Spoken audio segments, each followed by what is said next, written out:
3, 2, 1.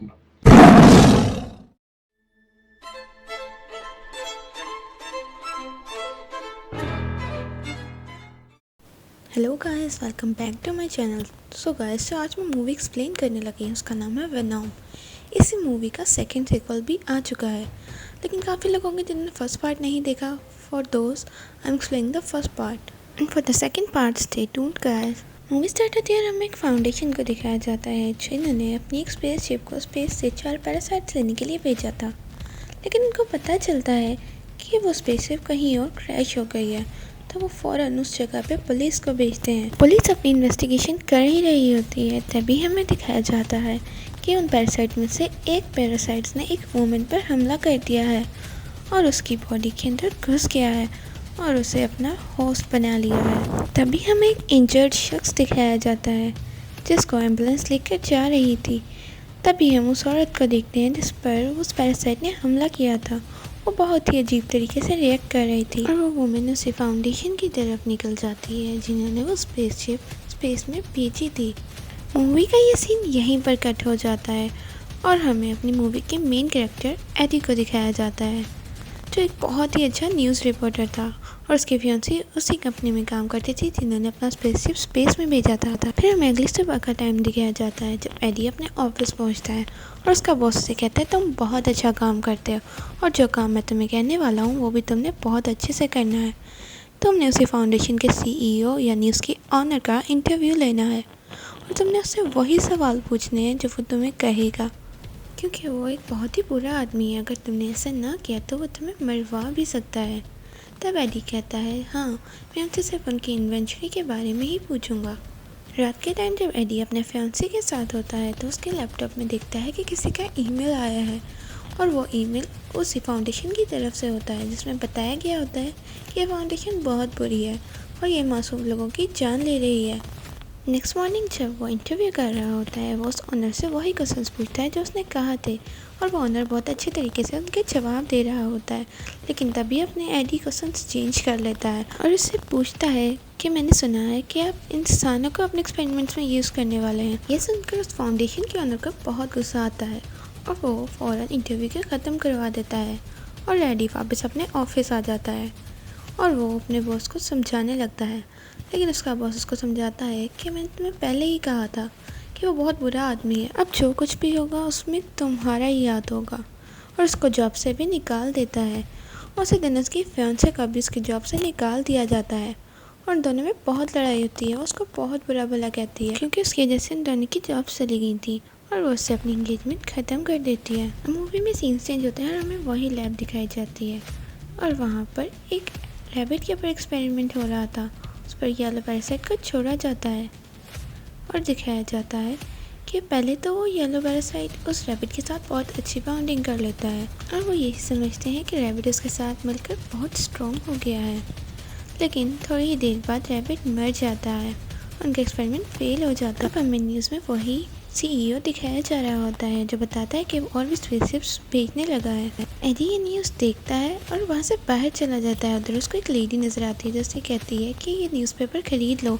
AD उससे newspaper ख़रीद लेता है और एक स्टोर में चला जाता है जहाँ वो देखता है रॉबरी हो रही है, लेकिन वो अपना सामान लेता है और वहाँ से चला जाता है। अब सीन चेंज होता है और हमें वही लेबॉर्ट्री दिखाई जाती है, लेकिन इस बार उधर रैबिट्स पर नहीं बल्कि इंसानों पर एक्सपेरिमेंट्स हो रहे थे और इस बार भी वो पैरासाइट जैसे ही इंसान के साथ मिलता है तो वो उस इंसान को भी मार देता है। और ये सीन उस CEO के साथ एक वर्कर भी देख रही होती है। वो वर्कर फ़ौरन ही एडी के पास जाती है और उसे बताती है कि उधर क्या हो रहा है और उसे मदद मांगती है, लेकिन एडी उसे कहता है कि उसने अब ये जॉब छोड़ दी है और वो अब किसी से टक्कर नहीं लेने वाला। लेकिन वो लड़की उसको समझाती है कि तुम्हारे अलावा ये सब कोई नहीं कर सकता, तुम उसके बारे में न्यूज़पेपर में खबर छाप दो ताकि वो पकड़ा जाए। उसे बिल्कुल नहीं देखा जाता कि इंसान इस तरह मर रहे हैं। तो एडी मान जाता है और कहता है कि वो कुछ करेगा। वो किसी न किसी तरह उस फाउंडेशन में घुस जाता है और वो देखने लगता है कि वाकई यहाँ इंसानों पर एक्सपेरिमेंट्स हो रहे हैं। वो प्रूफ के लिए वीडियोस बनाने लगता है। तभी वो देखता है कि वहाँ पे वो वुमेन भी है जिससे उसने न्यूज़पेपर ख़रीदा था। उसको ये देखकर बहुत बुरा लगता है और वो उसे आज़ाद करने के लिए वहाँ का शीशा तोड़ देता है। लेकिन हम देखते हैं कि वो वुमन पैरासाइट के साथ अटैच थी और वो पैरासाइट उस वुमन की बॉडी छोड़ के एडी की बॉडी के अंदर चला जाता है और वो पैरासाइट उसकी बॉडी पर असर दिखाने लगता है। सारे गार्ड्स एडी के पीछे लग जाते हैं। एडी उन गार्ड से बचने के लिए एक नॉर्मल इंसान के मुकाबले बहुत तेज भाग रहा था और जाहिर था ये इसी वजह से था क्योंकि पैरासाइट उसकी बॉडी के साथ अटैच हो चुका था।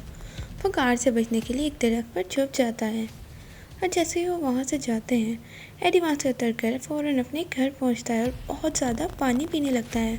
उसे जो कुछ भी नज़र आता है वो सबको खाने लगता है और अब उसका फेस भी चेंज होने लगा था। एडी ये सब देख के बहुत परेशान होता है, अपने फियांसी से कॉन्टेक्ट करने की कोशिश करता है लेकिन उसकी फियांसी उसको कहती है कि उसने उसे तमाम रिश्ते तोड़ दिए हैं। मगर एडी उससे ज़िद करता है और वो उससे मिलने एक रेस्टोरेंट में चला जाता है और वहाँ मौजूद तमाम चीज़ें खाने लगता है और कहता है कि उन्हें ये सब खा के भी एनर्जी नहीं मिल रही, उसे कोई ज़िंदा चीज़ चाहिए। वो तभी एक एक्वेरियम में बैठता है और वहाँ मौजूद क्रैब्स को खाने लगता है।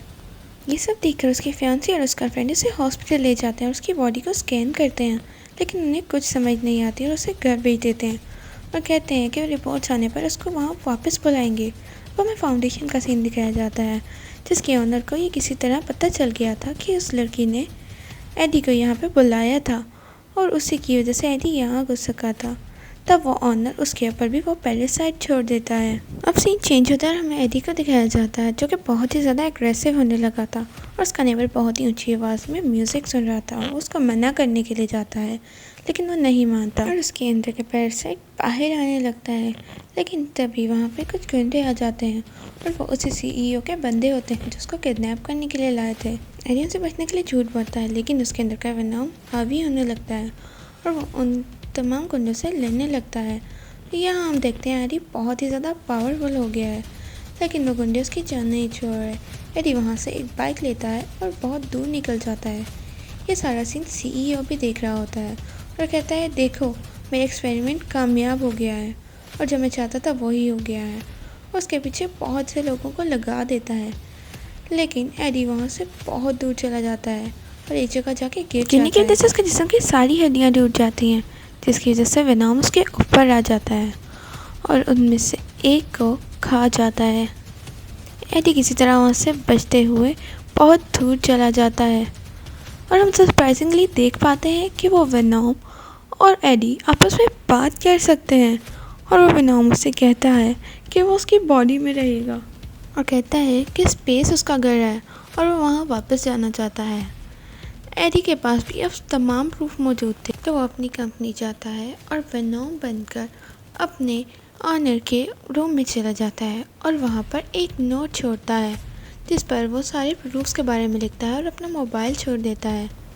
लेकिन उसी वक्त सीईओ के वो सब बंदे वहाँ आ जाते हैं और तभी वेनोम उसके ऊपर दोबारा शील्ड बना लेता है और उन गार्ड्स के ऊपर हमला करने लगता है और उन्हें एक एक करके मारने लगता है। तभी उसकी फियांसी वहाँ आ जाती है और उसे कहता है तुम यहाँ क्या कर रही हो। वो उसे कहती है कि तुम्हें मेरे साथ चलना होगा, तुम जानते हो तुम्हारा इलाज चल रहा है। उसके साथ जाने के लिए तैयार हो जाता है और यहाँ फाइनली वो दोनों मिलकर उसकी बॉडी से वेनोम को निकाल ही लेते हैं। तब एडी उस वेनोम को देखता है और कहता है मैं भी नहीं चाहता था कि तुम मेरी बॉडी में रहो। एडी वहाँ से जाने ही लगता है तभी सीईओ के बंदे उस पर फिर से हमला कर देते हैं और उसे किडनैप करके उसे सीईओ के पास ले जाते हैं और उससे अपना पैरासाइट वापस मांगने की कोशिश करता है। इधर एडी उसे बताता है कि उसकी बॉडी से थोड़ी देर पहले वहाँ से निकल चुका है। यहाँ हमें पता चलता है कि उस सीईओ के अंदर भी एक पैरासाइट है जो एक बच्चे से उसके अंदर आया था। वो उसे डराता है कि अगर तुमने मेरा पैरासाइट वापस नहीं किया तो मैं तुम्हें जान से मार दूँगा और बताता है कि मेरी बॉडी में भी एक पैरासाइट है जो बहुत पावरफुल है और देखते ही वो एक मॉन्स्टर जैसे पैरासाइट में बदल जाता है। इधर एडी उसको कहता है कि तुम जिस पे इतना प्राउड कर रहे हो थोड़ी देर में तुम इसे तंग आ जाओगे, ये तुम्हारी बॉडी के ऊपर कब्जा कर लेगा। जिस पर वो ऑनर कहता है कि मुझे इससे फ़र्क नहीं पड़ता और अपने गार्ड से कहता है कि इसको बाहर ले जाओ और इसको जान से मार दो। वो जैसे इसको फॉरेस्ट में लेके जाते हैं वहाँ पर हम देखते हैं कि उसकी फियांसी के अंदर वेनोम आ चुका था और जैसे वो वहाँ पहुँचते हैं वेनोम फिर से एडी की बॉडी में आ जाता है और उसे बताता है कि वो सीईओ तमाम एक्सपेरिमेंट्स कर चुका है और अब वो स्पेस में जाना चाहता है और वहाँ से तमाम पैरासाइट्स अर्थ पे लाना चाहता है। लेकिन मैं तुम्हें बता दूँ कि अगर ऐसा हुआ तो अर्थ तबाह हो जाएगी और तमाम पैरासाइट्स तमाम इंसानों को खा जाएंगे। फिल्म में दिखाया जाता है कि सीईओ अपने तमाम लोगों को मार देता है और खुद ही स्पेसशिप को लॉन्च करने लगता है। यहाँ वेनॉम भी आ जाता है और इन दोनों के दरमियान बहुत ज़्यादा फाइट होती है। इधर वो सीईओ का पैरासाइट बहुत ज़्यादा पावरफुल हो चुका था और वो एडी से फाइट करने लगता है और उसे दूर गिरा देता है। लेकिन हम जानते हैं कि एडी कैसे मर सकता था। वेनॉम वापस से उसकी बॉडी पर कवरिंग बना देता है और एडी फिर से जिंदा हो जाता है और जिस टूल से उस पैरासाइट ने वेनॉम को मारा था वो इसी टूल से स्पेसशिप के पर हमला कर देता है और उसका फ्यूल लीक होने लगता है और वहाँ बहुत बड़ा ब्लास्ट हो जाता है। यहाँ सीईओ भी मारा जाता है और हम यहाँ देखते हैं वेनॉम अपनी भी जान की कुर्बानी दे देता है और एडी को पानी में फेंक देता है। अब हमें नेक्स्ट डे का सीन दिखाया जाता है जहाँ एडी और उसकी फियांसी बैठे होते हैं और बातें कर रहे होते हैं। तभी उसकी फियांसी का एडी के अंदर से वेनॉम की आवाज़ आती है और वो कहती है वेनॉम अभी मरा नहीं। तब एडी कहता है कि नहीं नहीं ये आवाज़ कोई और थी और एडी वहाँ से चल के जाने लगता है और इधर हमें पता चलता है वाकई वेनॉम अब भी जिंदा था और वो अभी एडी की बॉडी में रह रहा था। एडी उसे कहता है कि तुम अब तो मेरी दुनिया में रह रहे हो लेकिन तुम्हें कुछ रूल्स को फॉलो करना पड़ेगा। तुम तमाम इंसानों को नहीं खाओगे, तुम सिर्फ बुरे लोगों को खा सकते हो। तब वेनॉम उससे पूछता है कि बुरे लोग कौन होते हैं और एडी उसको बताता है कि बुरे लोग वो होते हैं जो दूसरों को हर्ट करते हैं और नुकसान पहुंचाते हैं। एडी फिर से उसी स्टोर में जाता है और यहाँ पे फिर से रोबर आ चुके होते हैं और उस रोबर को देखते ही हमारा वेनॉम फिर से एक्टिव हो जाता है और उसको खा जाता है। अब हम देखते हैं सब कुछ नॉर्मल हो चुका था। एडी अब वापस अपनी उसी जॉब पे जाने लगता है, यानी फिर से वो एक न्यूज़ रिपोर्टर बन गया था और अब वो एक सीरियल किलर का इंटरव्यू कर रहा होता है। यही मूवी एंड हो जाती है। Thank you for watching. Wait guys, movie को लाइक तो कर दो और हमारे चैनल को सब्सक्राइब भी।